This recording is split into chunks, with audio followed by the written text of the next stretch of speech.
strong. We can discuss after since we're live here. All right, we're going to go on the record. I'm going to call the Criminal Justice Coordinating Council meeting to order.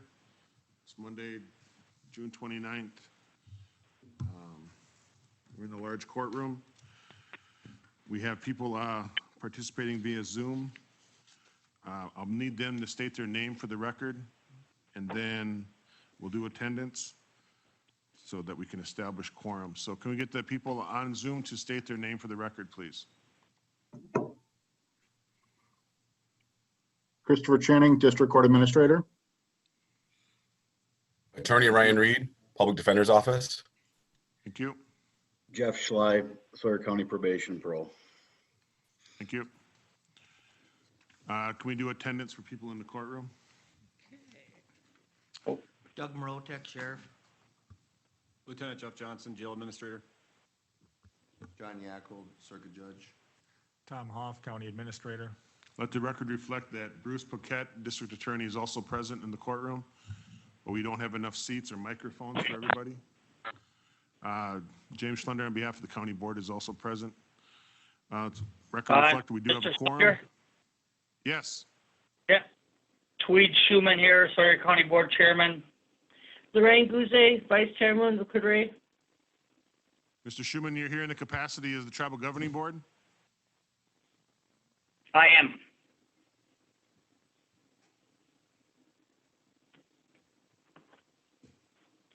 Come sit with us. Well, as long as you got your mask on, I think we'll be all right. All right, Madam Clerk, are we in compliance with open records laws? Yes, we have. Let's all rise for the Pledge of Allegiance. I pledge allegiance to the flag of the United States of America and to the republic for which it stands, one nation, under God, indivisible, with liberty and justice for all. I almost forgot. I thought we were going to do the national anthem. All right, we do have an agenda. The agenda has one item, and that is Justice Point. I guess we're kind of constricted. Are we constricted with the posting of the agenda? Mr. Hoff? Yes. All right. So let's, Justice Point is here. I guess we need to find you a spot to present. Judge, does that handle mic work? Would that work for him? Which one? The one up on the pedestal? Or not.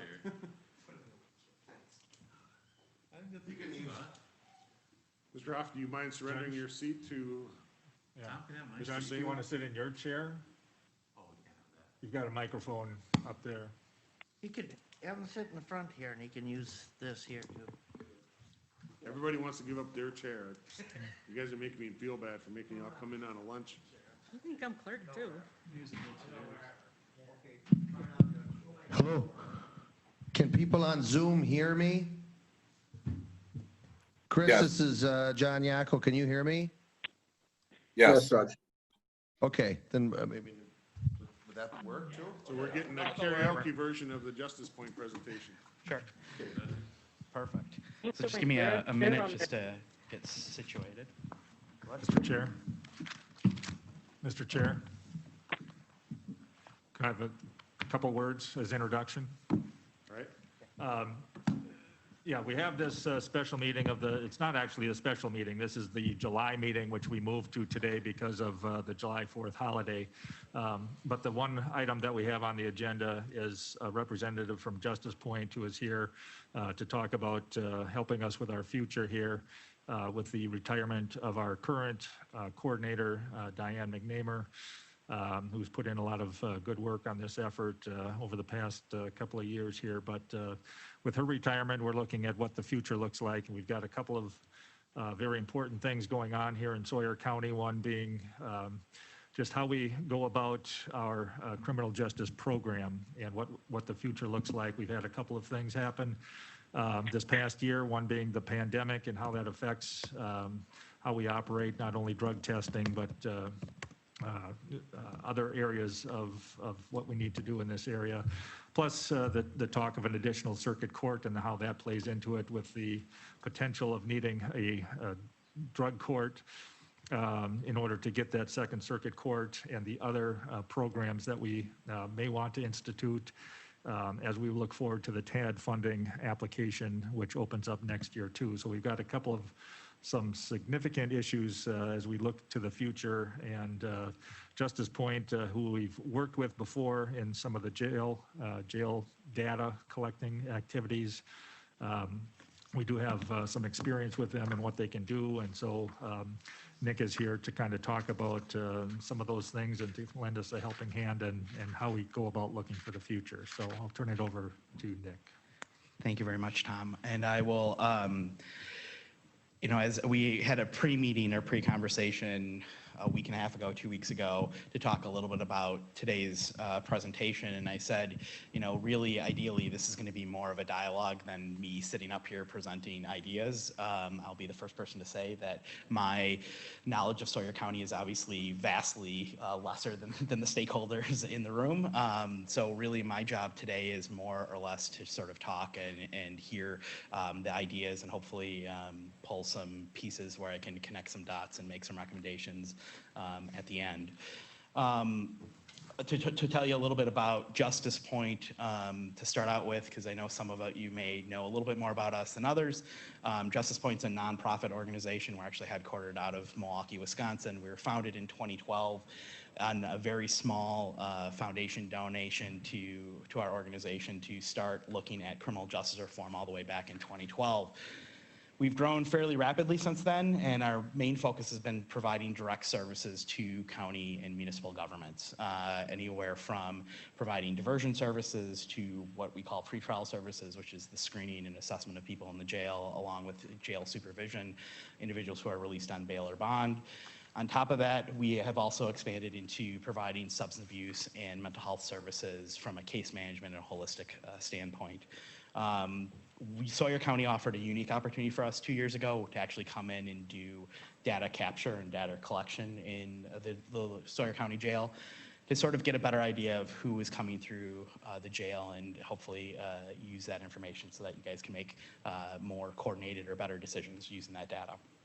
So with that, and Diane, you can correct me if I'm wrong, you, part of the initial research was developed and resolved in the creation of your position after the initial data capture that we did in 2018? Correct. So that was that was the direction that was made after that initial data capture. So today, like I said, after that point in 2018, our involvement has been really limited to working with the Sheriff's Department and providing electronic monitoring equipment and training, and that's about it. So I'm here, again, from a background standpoint of really learning and trying to figure out what's changed since 2018. Obviously, Diane's been in this role now for a year and a half, 2 years. I know she's leaving. Now I'm trying to figure out where and how Sawyer County wants to really pursue and move forward. I know there's obviously talk about, as Tom mentioned, a second judge. I had the pleasure of talking to Judge Yackel last week about that. It was great to hear his opinion and thought process. I had an opportunity to talk to Tweed last week as well about sort of some of his ideas and sort of the direction that the tribe was looking at and concerned about. And really more than anything, I'm here, like I said, just to listen and hopefully facilitate some discussion. So with that, I guess I would open the floor first before I start asking specific questions, or if anyone has anything that they want to add on to my comments, I'd really look forward to it.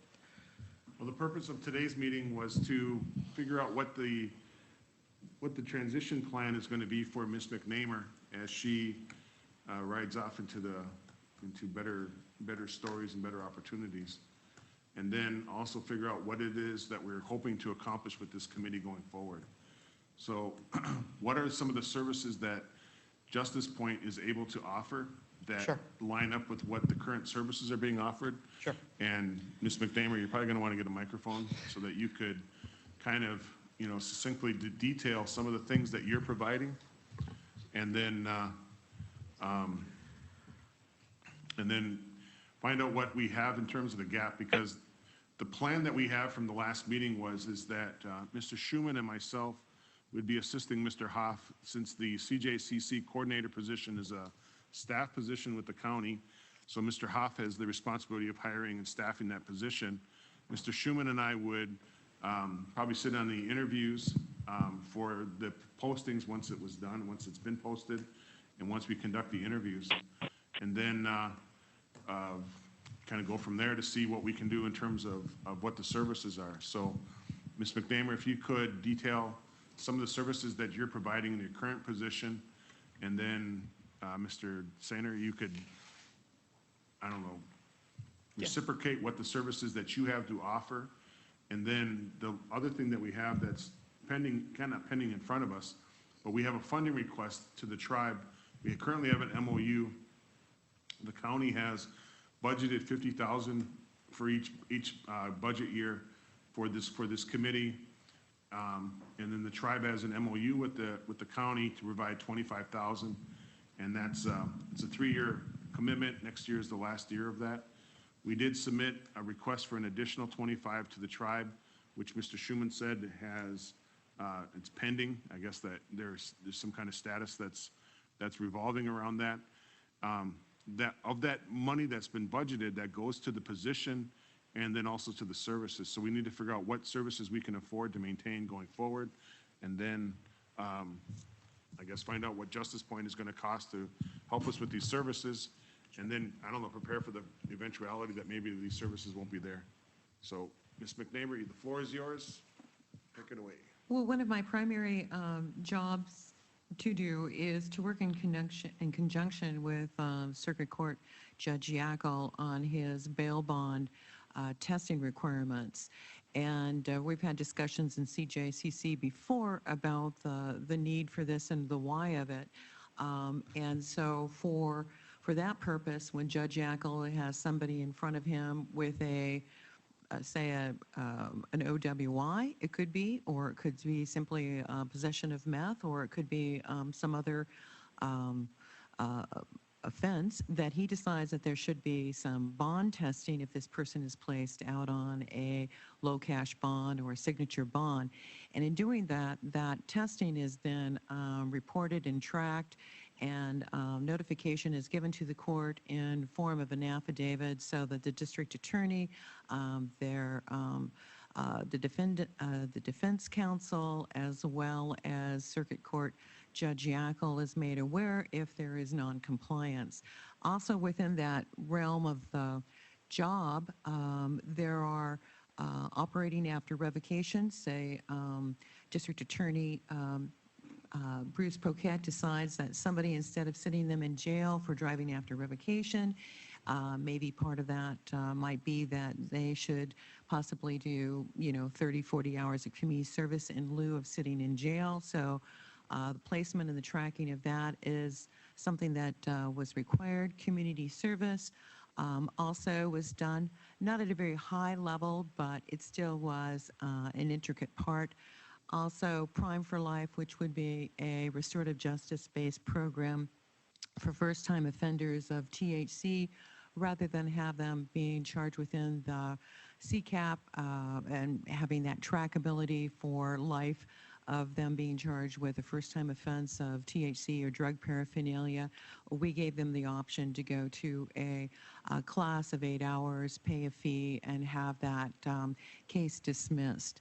Additionally, one of the things that I've worked with Justice Point on, besides the trackability of all the data through the court, and those are those bail bonds that come through Monday, Wednesday, and Friday, and that data and that screening process was also, we have what we call STOP, and that's our Sawyer County Traffic Offender Program for OWIs, and this gets an individual involved in doing everything they need to do before sentencing, and hopefully be found eligible for the electronic monitor in lieu again of sitting in jail for a nonviolent offense.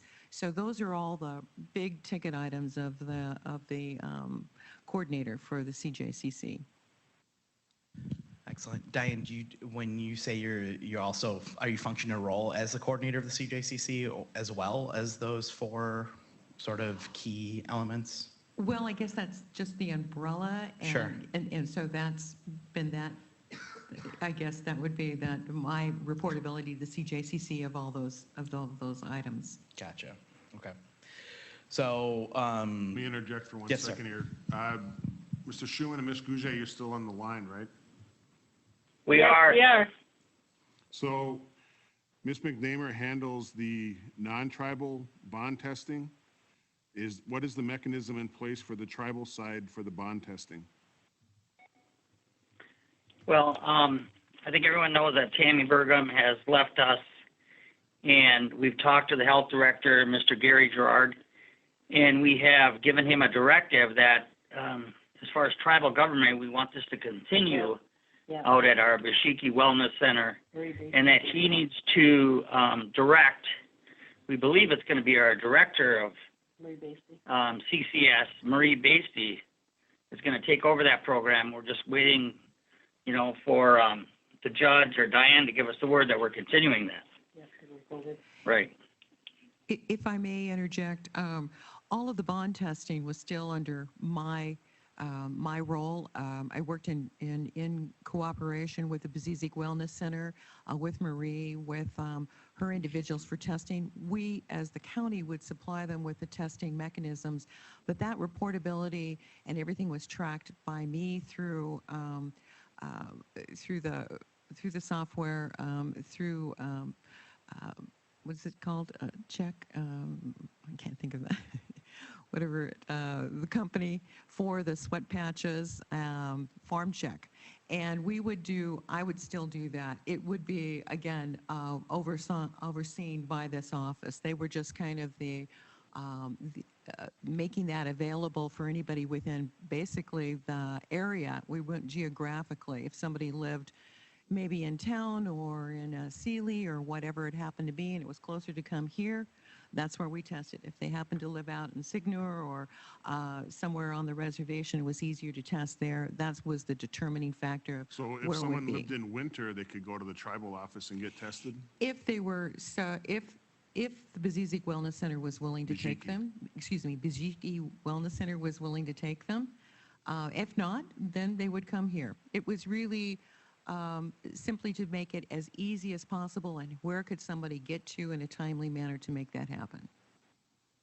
But our primary focus was, of course, always if they were able to do their drug testing, they were seeing the individuals that they would see for AODA or mental health or whatever the issue would be.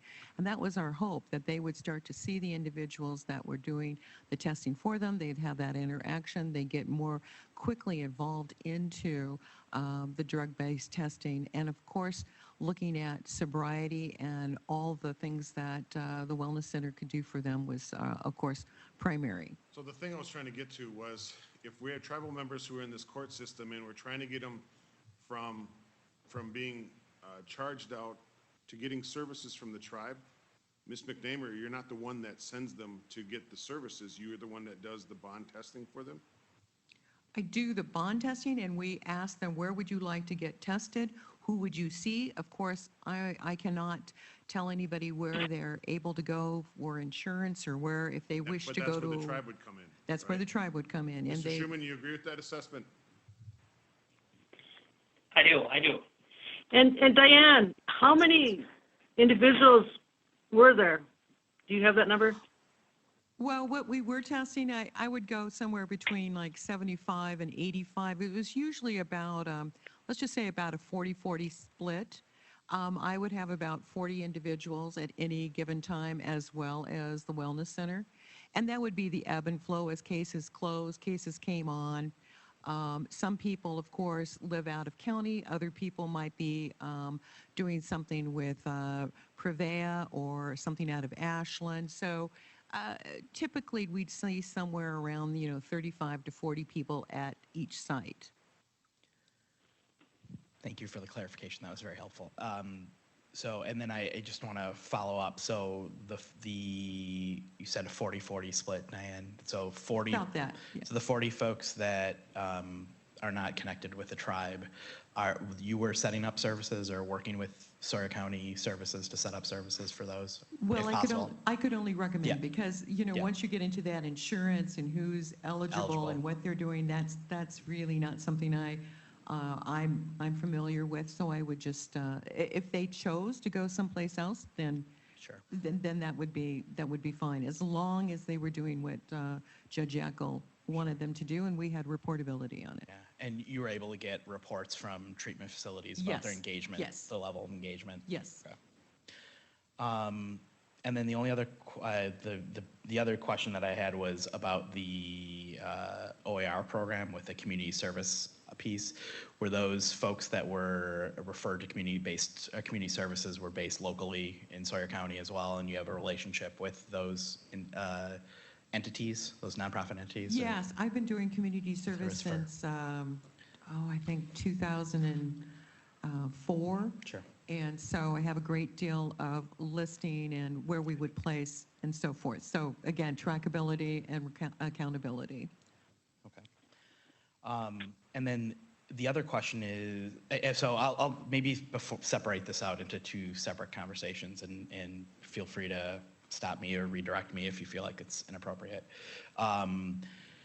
When we talk about Justice Point services, Justice Point has a wide array of services. Like I said, we're started out fairly small, but we're working in over 20 counties in the state of Wisconsin, and now we're also in Ramsey County in Minnesota.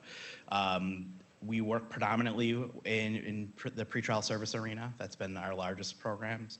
That includes the jail screening that Diane is doing. That includes the community-based supervision and monitoring of court-ordered conditions.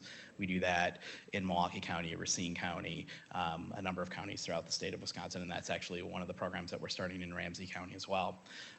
With regards to the OAR program, we have a contract actually with the municipal courts in the city of Milwaukee, where we do community service setup and verification for the municipal courts on a regular basis. So we have experience doing that as well. I will tell you, when we talk about the Prime for Life and the STOP program, we do run evidence-based cognitive behavioral programs and educational programs. I will tell you, I'm not familiar with Prime for Life other than a quick review online, and same thing with the OWI programming. We run victim impact panels in Racine County and do all sorts of OWI programming, which I'm guessing would be incorporated somewhere in that STOP program. So when you're talking about the breadth of services, we certainly provide the vast majority of services that are outlined and Diane is involved in. I guess the thing that I'm interested in is actually the comments that Tom brought up earlier, was talking about setting up Sawyer County for the potential opportunity for treatment alternatives and diversion funding, which is coming up for next year. While we do provide similar services like this, one of the things that I know working in rural counties around the state of Wisconsin is that funding always becomes a big hitch. When you have an opportunity to tap into state funding, that becomes even more advantageous for a county, especially if they're looking at trying to do something new. I am privileged to be on the Treatment Alternatives and Diversion Advisory Board with the state of Wisconsin. It's a subcommittee of the Wisconsin State CJCC. And I know, again, like I said, they're going out for competitive bid next year. That contract currently right now is a 5-year award, but they are looking at statutory changes to change it from a 5-year to 4-year, so it coincides with the state budget, just so that they're not setting up mid-year budgets at the state. Currently, right now, the state of Wisconsin is allocating over $7 million to that treatment alternatives and diversion funding. So do you have the ability, if we set up an arrangement with Justice Point to help alleviate some of the responsibilities for the CJCC, are you in a position to advise and assist with that T80 grant? Yeah, we've done that actually in a number of counties before. We've done it in Adams County. So you can serve on the advisory committee for that, the state committee, and then help us with drafting of this grant? The advisory board is strictly advisory. We have no control over who gets awards or grants. We have no connection to setting state policy. All we do is advise the state. So yeah. So the reason why I'm excited to take a look at that is, frankly, it allows, again, the county to sort of design a system and a structure that they feel is in the best interest of their county. The TAD pro funding is not regimented to each county. It's not set up so that Sawyer County has to operate like the other 53 counties that are currently getting funding. It allows the county to design a program that meets the needs and addresses the issues locally. So that's something that I think is would be very, very important, not only if when you find Diane's replacement, whether that's Justice Point or whether that's someone else, that be on the forefront of their mindset so that they're collecting data and creating essentially, and this is going to sound horrible, but when I think about it from a grant writing standpoint, a problem statement. I want to be able to describe what Sawyer County is dealing with so that they can make an impassioned plea for funding from the state. So do we have an idea of how much these services are going to cost? For Justice Point? I would need to start doing a more full-fledged budget, and I'd be more than happy to get something and put something together after the 4th of July. But that would be the earliest I would be able to put in. What I want to do also is have the conversation is that my assumption now, from getting the direction from the CJCC, is that everything that Diane is doing now is the exact same level of services that you're looking for her replacement. There's no additions, no changes, no modifications, no any other sort of modifications that you guys are looking for. Well, we're all going to have modifications and changes because we have a different person coming in. Mr. Howe. Yeah, I think that's one of the things that we need to discuss as a group is that what we want to continue doing? You know, are we drug testing appropriately? Are we testing for testing's sake? Are we making progress in that? Are there changes in that? You know, it takes a significant portion of the time. Is that what we should be doing? You know, in your perspective, what other things should we be doing with our limited funding and limiting time? If we've got one employee to do all of these things on this list, what is it that we should be doing, and are changes more appropriate? Yeah, I mean, there's sort of two pieces that I always like to take a look at, especially in these types of services. Is one is the screening component. Because you don't have necessarily control over when people are coming to the jail. You have no idea when people are going to be available. So that's something that my agency is actually currently looking at trying to do remotely. Basically, because we have efficiencies of scale, that might be something where we could provide some at least efficiency, where again, whether the CJCC coordinator is funded still or a position still within county government, and we would be able to potentially help out with screening, that'd be something else that we'd be willing to explore. We haven't done it before, but with the COVID-19 pandemic, we've been forced to work remotely in Milwaukee County currently. On average, we screen roughly between 18 and 20,000 people a year, and just in Milwaukee County alone. We're doing that right now without actually doing any face-to-face interviews, and we're still producing an actuarial pretrial risk assessment instrument for the judges when they're making decisions about detention or release, as well as conditions. So that would be one way where we could look at efficiencies. The other piece would be, my hope would be, is that risk assessment tool would be able to help inform the judge when he's making decisions about who to test and who not to have tested. So again, whether that creates an efficiency or not, I don't know. Hard to tell, but obviously we'd be able to, again, start tracking that data and hopefully be able to provide it to the CJCC and the judge, obviously, to say, hey, this is who we're seeing coming through the courts on a regular basis, or seeing through the jails on a regular basis.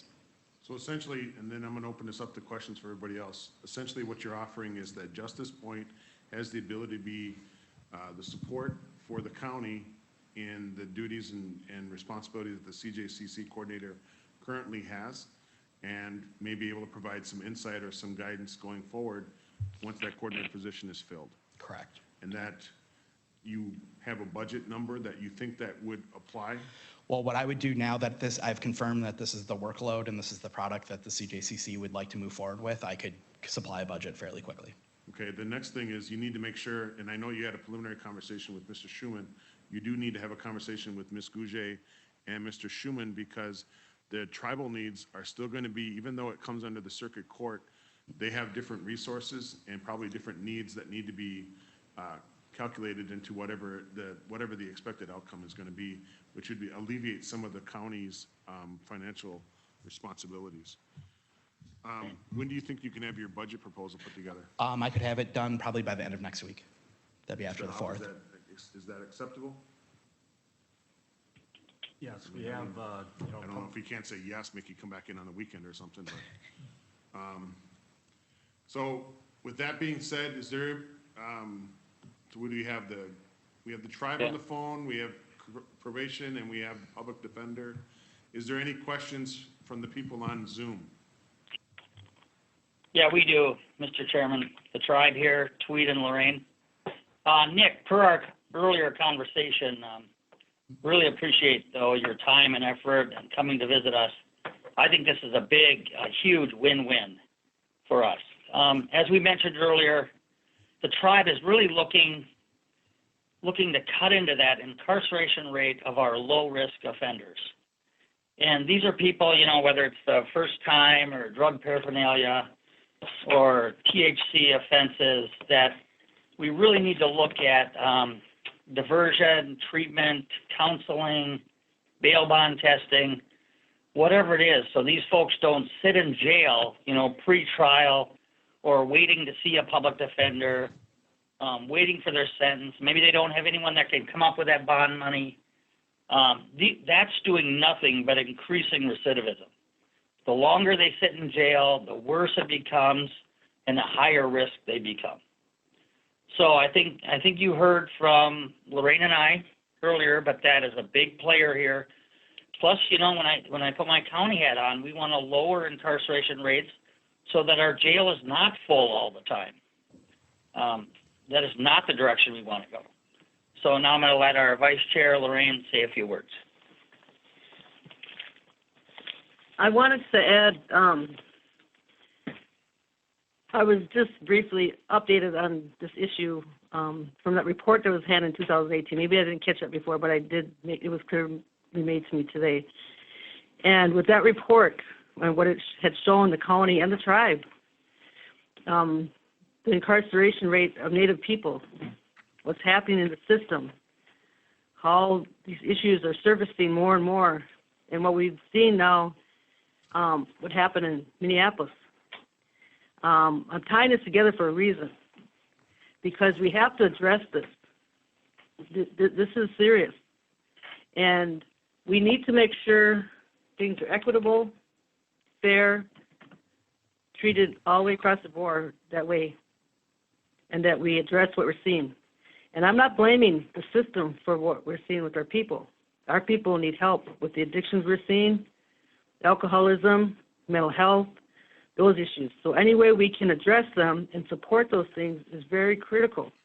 So we're trying to look into ways to addressing that across the board.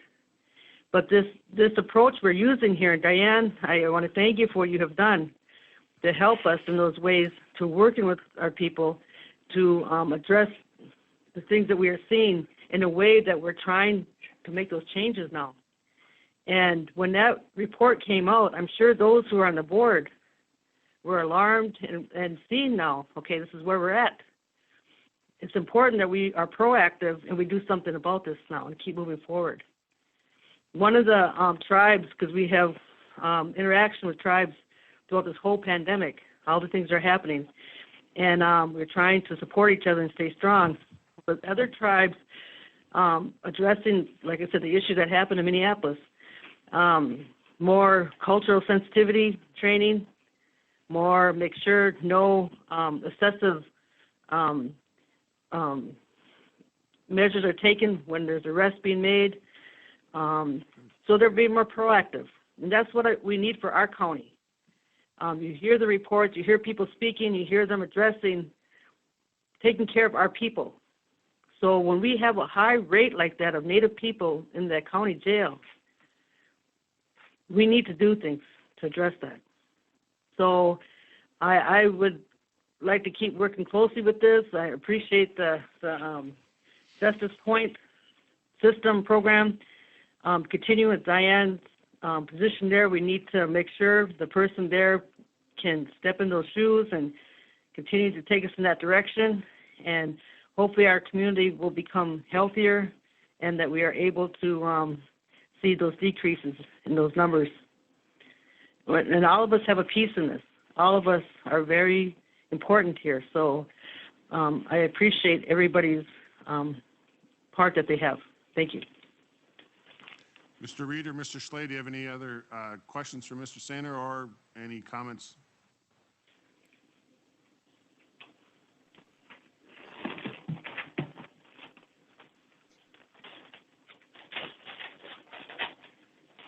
was a maybe.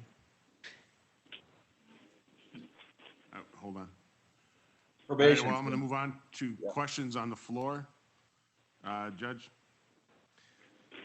I think what's important here in this committee is to try and identify realistically what is happening in the system. And there's very few of us that understand fully what's happening in the system. One of them is myself. The other one is the district attorney, Mr. Poquette, and probably Ryan Reed.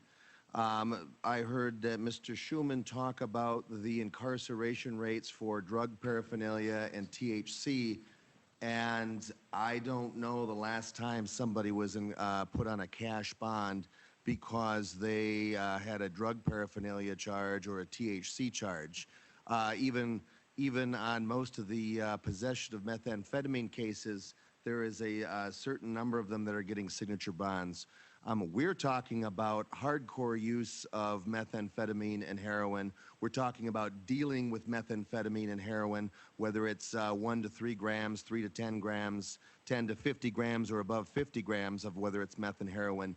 Those are the hardcore people that we are seeing are sitting in jail because these crimes keep going up and up and up as far as the severity of them, of the difficulty. I agree that with what we've been doing with the THC program and these paraphernalias, people take classes, they're not sitting in custody anyway, whether they're native, whether they're non-native, they're not sitting in custody. But when you get people of color that are coming up from Minneapolis and the allegations are that there's 75 grams of heroin or meth in the car, those individuals do go on cash bonds. If they're local native, if they're local non-native, same thing. And so it's important to define exactly what we're doing here. Are we looking to reduce the population of the jail? Well, I don't know if this committee has the ability or the authority to reduce the population of the jail. That usually comes from the standpoint of the district attorney and their recommendation, the argument from the defense attorney, and the judge's decision. What we should be looking at is helping the people in this community, whether they're native or non-native, about dealing with the drug problems prior to getting involved in the criminal justice system. Because what happens is that we should be able to reach out to people this meth and heroin is everywhere. It's not limited to the reservation. It's not limited to not on the reservation. It's everywhere. And we should be working to try and reach people to get the help that they need before they come and are sitting in custody in the jail, before the cops have to deal with these individuals. And then we as a system get burdened down in the criminal justice system by having to be the treatment providers and the overseers of whether or not they're following the conditions of their bond and whether or not they're getting healthy. I want everybody to get healthy in this community. And yes, there's going to always be a percentage that come to the criminal justice system that fall through. But I think a true sign of the success of any program that we put forward here today will be the number of people we help that never have contact with the criminal justice system. So that's what I have to say. Thank you. Any other comments or questions from the committee members before I open up to the floor? Okay. Sheriff, Lieutenant, Mr. Hoff. Ms. Austin, if you're going to address the committee, you need to come up. We need to get you a microphone.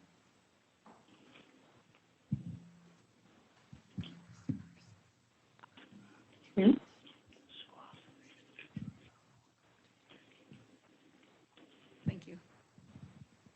Am I far enough? Okay.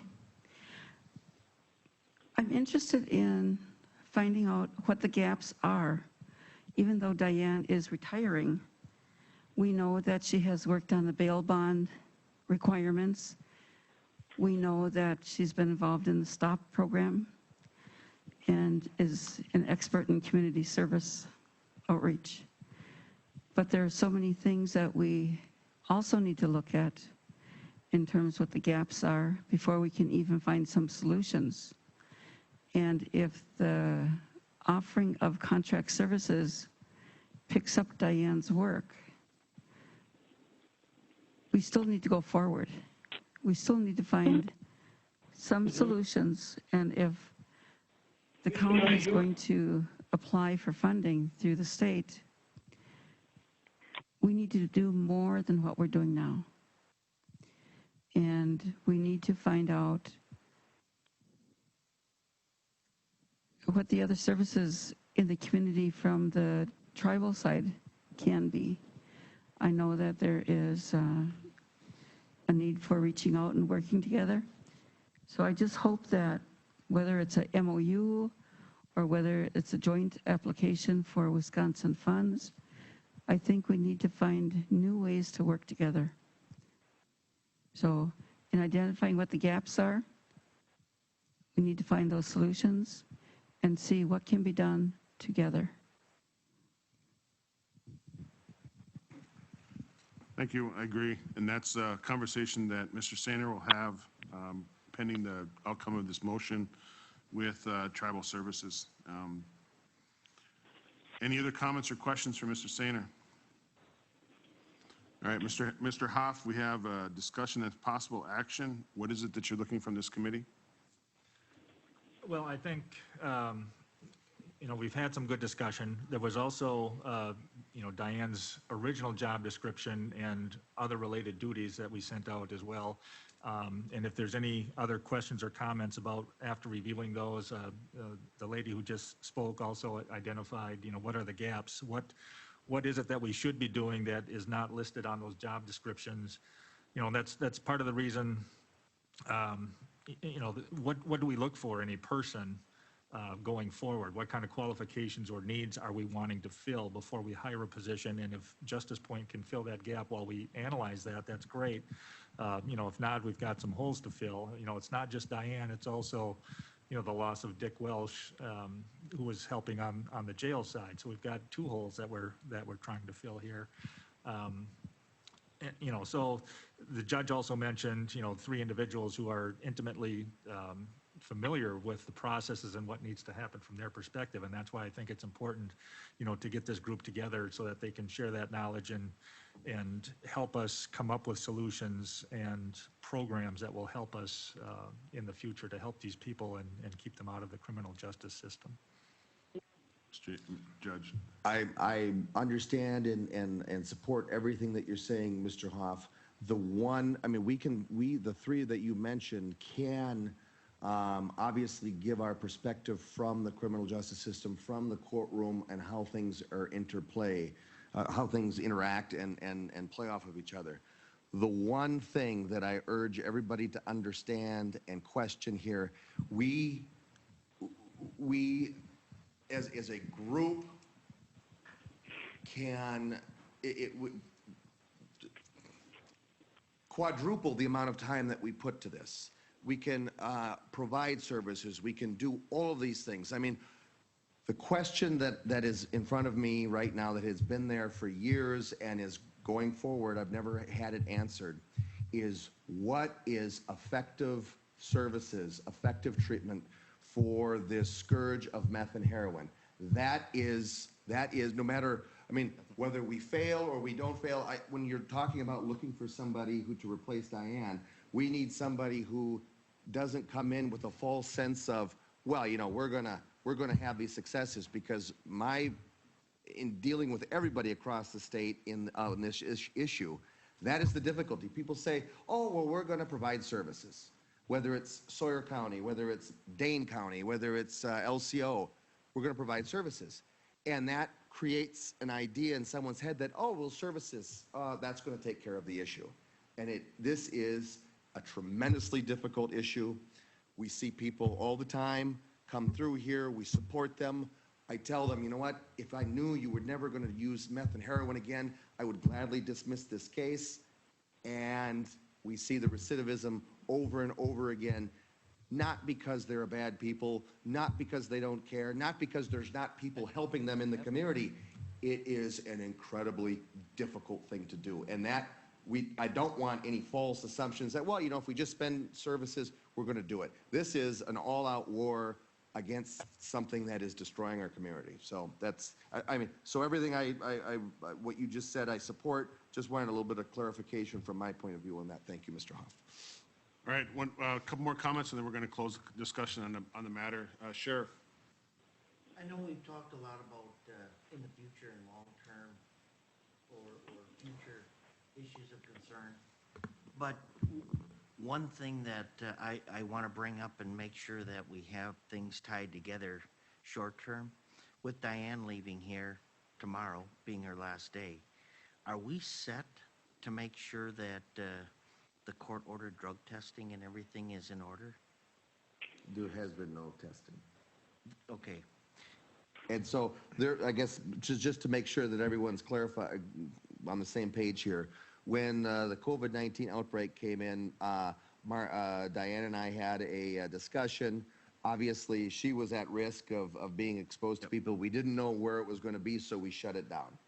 And everyone's bail bond went to basically, well, you know what, you still need to kind of contact her, but the testing is suspended. And we wanted to keep that language in the bond so that if it ever started up again, we would know who would have those requirements. Sometime along end of May, like right around the time before she announced her retirement, we discussed about the potential of starting it back up, but then we ran into the problem of, is the county going to have somebody in place for when she retires, to answer the exact question that we had. So we did not start it back up. We're waiting for the county to hire someone, and then Diane's offered at least just some guidance from retirement to at least, you know, come in and help that person with, you know, some of the structural aspects of it. And then that would be the intention of getting it started back up as soon as possible, as soon as there's somebody that's hired and as soon as somebody feels comfortable to begin engaging in that. Great. At least we have a mutual understanding and, yep. All right, a couple things, and we're going to wrap this up. One is, when we started this position, we had an idea of what it was, and I think we should thank Diane for expanding the position to helping us find out what more we needed to do. And the services that she stepped up and provided for us now has created the expectation that we have services going forward. So the fact that we have gaps, I think, is not a deficiency, but it's helping identify other areas that can be addressed in providing assistance. And so, Diane, thank you on behalf of the committee and on behalf of a lot of people who have either benefited directly or indirectly from your work. And I personally, and I guess other people in this committee and other people, will wish you the best of luck in your next endeavors. And hopefully we won't see you in this room anymore.